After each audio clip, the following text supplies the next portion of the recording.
We have already seen the use of state in the previous exercise, where we stored the information about the dishes in the menu component's state, and we use this information to render the menu items. Another way of passing information to a component is through props. Let's discuss a little more detail next. So as we have seen in the previous exercise, each component can store its own local information in its state, quote unquote. So this information is private and fully controlled within that component.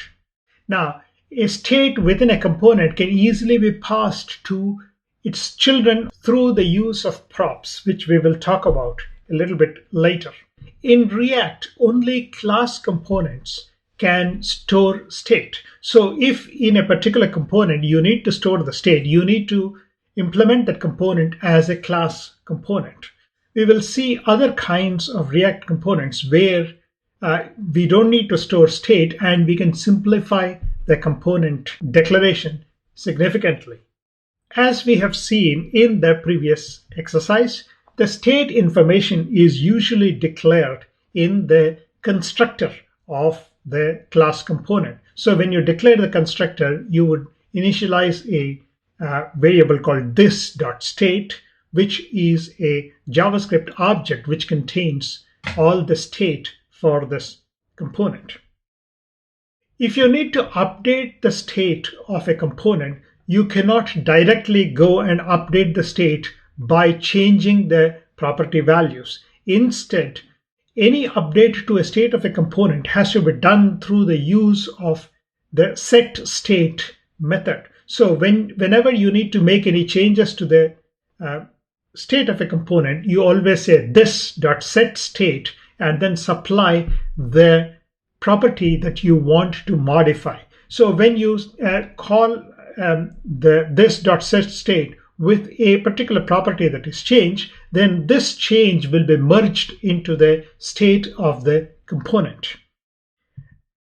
And again, let me remind you that you should never change the state by doing something like this. You can't say that this state select dish is equal to dish. So never directly manipulate the state property values. When you make use of the child component in your own component, then whatever attributes that you specify to the JSX element will be passed in as props to the child component. So these attributes will be available as props within the child component, and you can easily pass in multiple attributes to the child component. Let's take a look at an example. So in these examples, you can see in the first case, we are using this menu component within your current component, and then you're passing in dishes as one of the attributes there. Now, when you pass this in, then within the menu component, this dishes information that you pass in will be available as this.props.dishes and can be used within the menu component for it to render its view. Similarly, you can pass in multiple attributes if you choose to for a child component, and that child component will get access to each of these multiple attributes as this.props.the attribute name. So as you see, this.props.dish or this.props.comments and so on. So this is an easy way of a parent component passing information to its child component. So in this case, a parent component may be storing the state, and then the state information can be passed to the child component through the use of the props in the form of attributes that you specify to the JSX statements there. Just like the way you handle events in the DOM, you can also handle events similarly in React. But when you specify the events, then you use camel case to specify the events. And when you specify the events, you will pass a function as the event handler in this case. As an example, you can see in this case, we are specifying the on-click event handler in there. Now, within the on-click event handler, I am passing in an arrow function as a parameter there. Now, within this arrow function, as you can see, if you want to pass some information or parameter back to the event handler, that can be easily done as shown in this example. If you don't have any parameter or data to be passed back to the event handler, then you can simply say this.onDishSelect instead of defining it as the arrow function. We will see several uses of such event handlers as we go along in this course, and at that time I will again remind you about this particular aspect of how you handle events in React.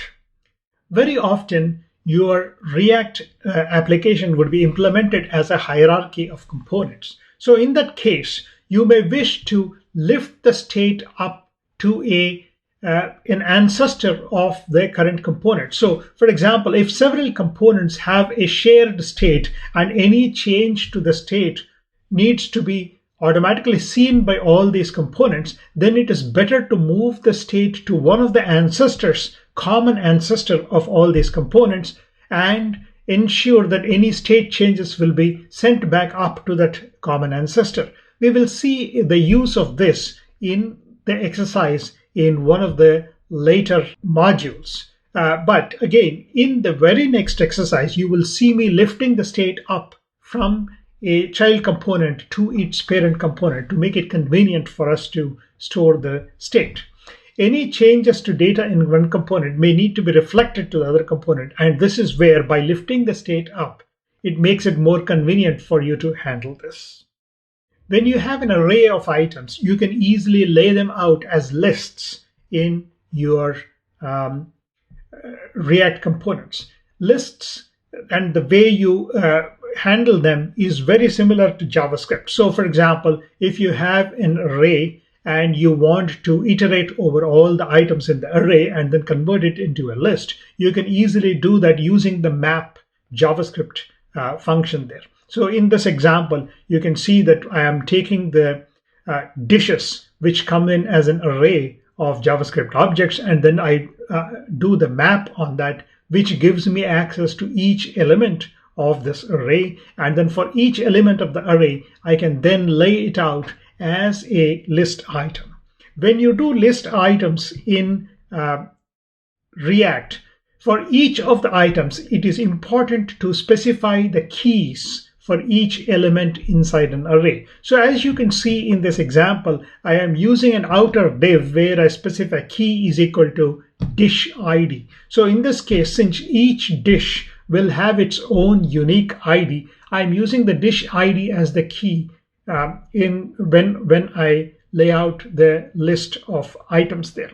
The reason to specify a key in React is that when there are changes to the number of items in the list, maybe a new item is added into the list or an item is removed from the list, any such changes to the data may cause re-rendering of the list items. So when React is doing that, it will use these keys to identify which items have been removed, and so appropriately partial re-rendering of this information is facilitated in React.